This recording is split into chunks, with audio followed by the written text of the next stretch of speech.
నియోజకవర్గము, జైరాబాద్ నియోజకవర్గము, చేవెళ్ళ నియోజకవర్గంలో ప్రచారం చేయడం జరిగింది. ఈ 3 నియోజకవర్గాల్లో ఖచ్చితంగా కాంగ్రెస్ పార్టీ భారీ మెజార్టీతో గెలుస్తుంది.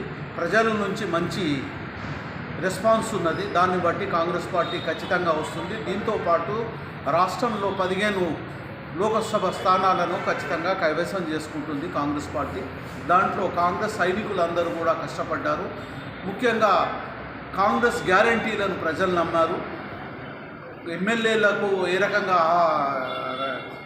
ప్రజల ఆదరణ ఉందో లోకసభ స్థానాన్ని కూడా అదే రకంగా ప్రజల ఆదరణ ఉంది.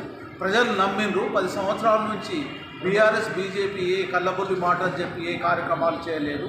కాంగ్రెస్ పార్టీ ఇచ్చే అభయాలను 5 గ్యారంటీలను 5 న్యాయాలను నమ్మి ఖచ్చితంగా కాంగ్రెస్ పార్టీకి గెలుపుకు ప్రతి ఒక్కరు కూడా ప్రజలు ముందుకొచ్చి ప్రజల ఆసక్తితో ఘన విజయాన్ని 3 నియోజకవర్గాల్లో పొందుతూ అదే రకంగా తెలంగాణ రాష్ట్రంలో ఖచ్చితంగా 15 సీట్ల కంటే ఎక్కువ పార్లమెంట్ సీట్లను కాంగ్రెస్ పార్టీ కైవసం చేసుకోబోతుంది.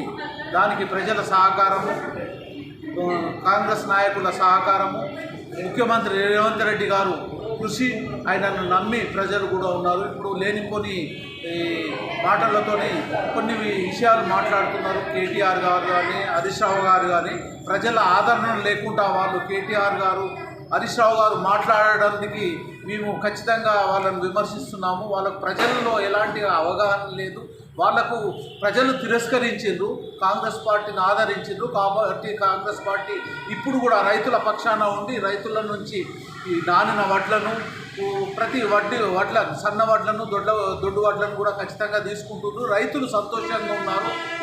ఈ సమయంలో రైతుల పూర్తి ఈ కాంగ్రెస్ పార్టీ దిక్కున్నది.